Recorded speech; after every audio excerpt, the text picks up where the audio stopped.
Alright mga boss, magandang hapon po sa inyo. Dito po tayo ngayon sa Botolan. Actually, na-vlog ko na po ito before.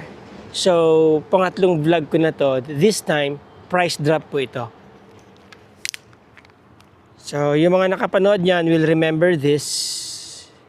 May creek sa harap ng bahay. Ayan. Ito lang po yung binibentang price drop ngayon. Actually, binibenta pa rin po ito yung kabuuan na to. Lalagay ko na lang po yung link dyan sa video. No? Ito po yung binibenta. Inaantay ko lang sila Ma'am Emeline kung nasaan ang mohon yan. 500 square meters po yata yan. May kasama ng mga gamit sa loob. Ito ang front National Road. Pasilip natin kay Chokokoy.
So there you go. Ito po, National Road. Yan, going to Bakilan.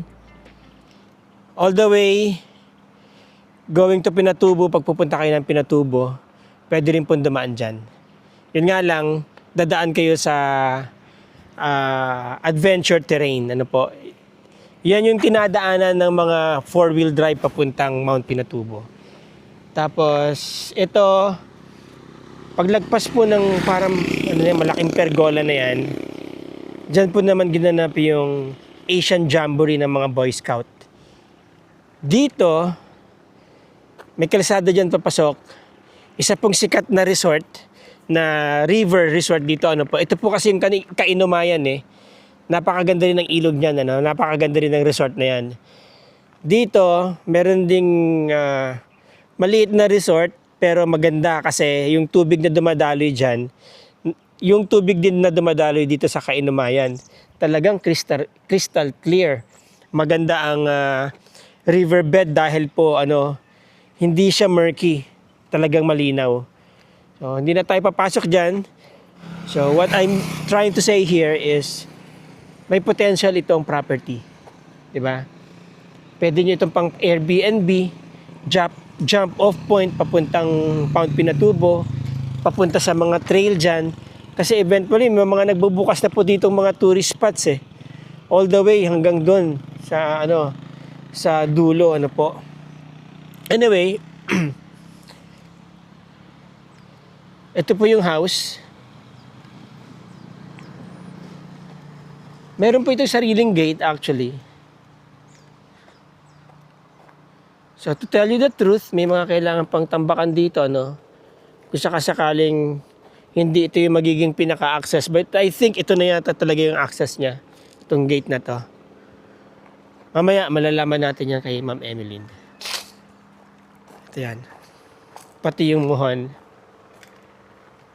Ito pa yung bahay. Di ba? May gate yan dun Dito.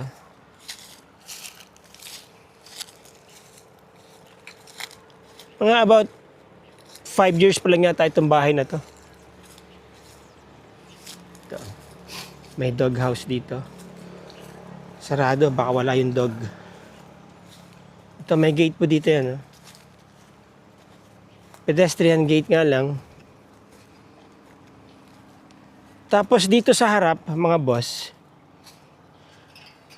pwede nyo itong i-operate. Ayan pwede kayo maglagay dito ng negosyo, kainan, whatever. Ayan diba? Pa-repair nyo na lang to. Anyway, okay pa naman yung mga poste yata. Ayan. Papalitan nyo na lang ng bubong. May parking space na dito, di ba? Naka-fence na yung ibang sides ng bahay. Okay. So, ayan yung tulay patawid dun sa kabila. Mukhang matibay naman mga boss. Now, ang size ng lote is 500 square meters. I have yet to ask Ma'am Emeline kung saan banda yung muhon. Naantay ko sila But anyway, ito na po yung area. Ayan yung bahay. Bago pa po yan. 4 or 5 years ago. Pero, di ba, pag mga 3, 4, 5 years pa lang ang bahay, okay pa yan. Sariwa pa yan. Lalo na kung maganda yung pagkakagawa. Spandrel ang kisame sa labas. Sliding window. One way. Ito yung kanyang downspout. May catch basin na.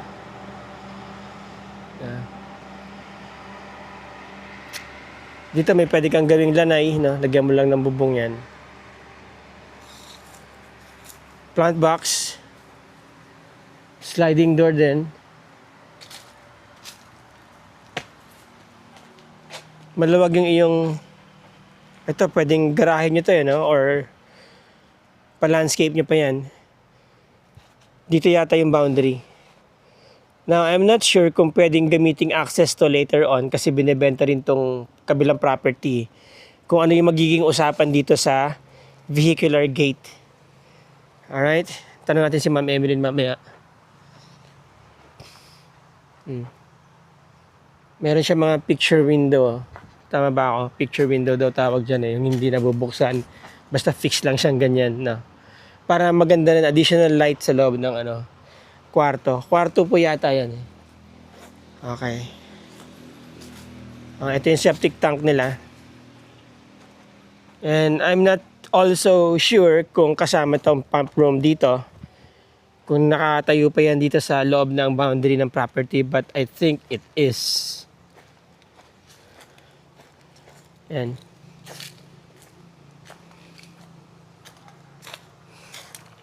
Yun. Clean title na po ito mga boss ha. Itong bahay. Itong lupa.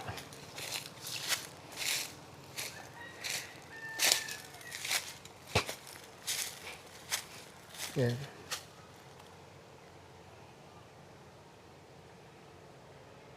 Nice. Okay, ito po yung bahay. Yan. May kasamang ref, microwave, gasol, stove range, no? Dining table, sofa, TV rack, TV, yan, cabinet. Alright. Naka-tiles na po dito sa loob. Switch natin yung mga ilaw. Kwarto. So, 3 bedrooms. Merong common toilet and bathroom ito.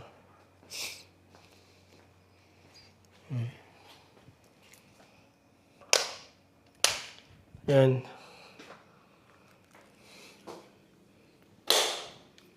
There you go. Ito po yung comfort room or toilet and bathroom.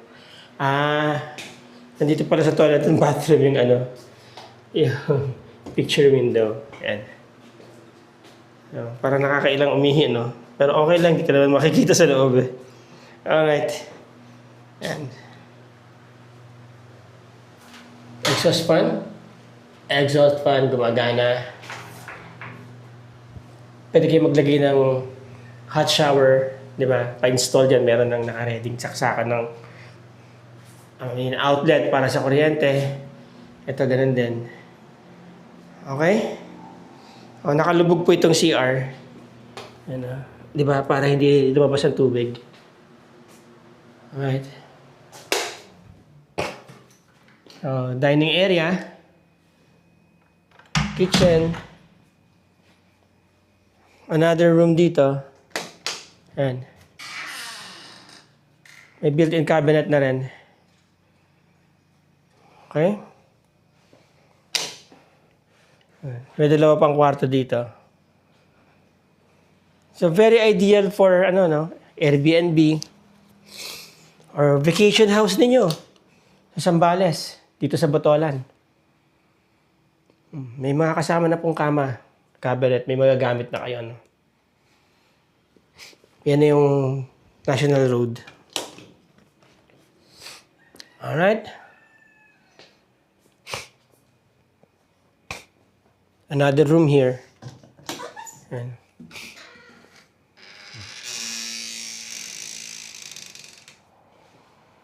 Yes.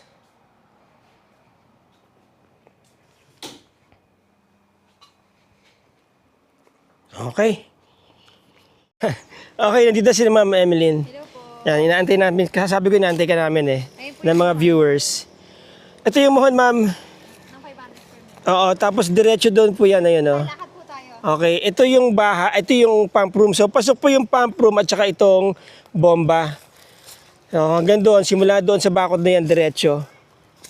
Ayan. Parang kay Rose, right of way po. Oo. Ito right of way yan, papunta sa private. Now, ito, so mula dito sa bahay hanggang dito yung boundary pala. Ito yung boundary. Yan po. Itong parang yung puno na yan, yan, papunta dito yun. Doon. So itong hilerang 3 puno na yan, nandiyan po yung muhon. Mapapansin nyo, idire-diretso natin, papunta doon. So, dito, ang boundary hanggang dyan sa bahay, hanggang dito, mga 1, 2, 3, 4, 5 meters po. Diretso doon. Yan. Oo. Napakita ko na sa kanila yung daan kanina. Ito na lang yung boundary. Hanggang saan? Hanggang dyan sa bakod, di ba? Paano pala yung kubo dyan? Eksakto sa kubo. Yung muhon, pag ganun, diretso. Doon, yan po. Yun. Alin, ito lalakihan na lang. Para dyan dadaan yung 4 wheels. Actually, pwede nang pumasok yung motor dito kasi may harap. Motor naman po, pero ito, lalakayan na lang po nila yun. Oo, lalakihan na lang. Sino yung buyer na, Yung syempre? makakabili na po. Oo. Kasi yun, Parang ganun din sa kabila, yung ginawa doon. Barangay Road na. Ang business Oo. na to, Tarlac Road, Provincial Road. Oo, Tarlac Road, Provincial Road. Alright. So, ma'am, magkano to? Dati po itong selling price nito ay 3.5 million. Oo. Ngayon po 2.2 million. Net, anong ibig mo sabihin net? Net na po, all the expenses buyer. Transfer and CGT Buyer. sa buyer. Yes po, yung Net na yung 2.2, okay. Net na So, po. there you go, From mga boss. 2.5 million po ito. Dati, ngayon Oo. 2.2 million na lang. O, 2.2 million na lang daw ngayon. Po ito, Clean title. ready to transfer, buhay na buhay po yung owner. Buhay na buhay. Pwede bang buhay lang? Sorry po pala. Okay. Ayan, mga boss. So, there you go. 2.2 M, linis, lahat ng expenses sa side ng buyer. Okay? 500 square meters, clean title, 3-bedroom house, modern na bungalow, ano po. May mga furniture sa pong kasama. Alright, so yung mga gusto mag-schedule ng viewing, nandyan po ang contact details on how to reach us, pati sa description ng video na to. Again, mga boss, mga ma'am, mga sir, maraming salamat sa inyong panonood. Maraming salamat sa inyong time. Till the next video, ma'am. Paalam ko na. Ciao. Ciao.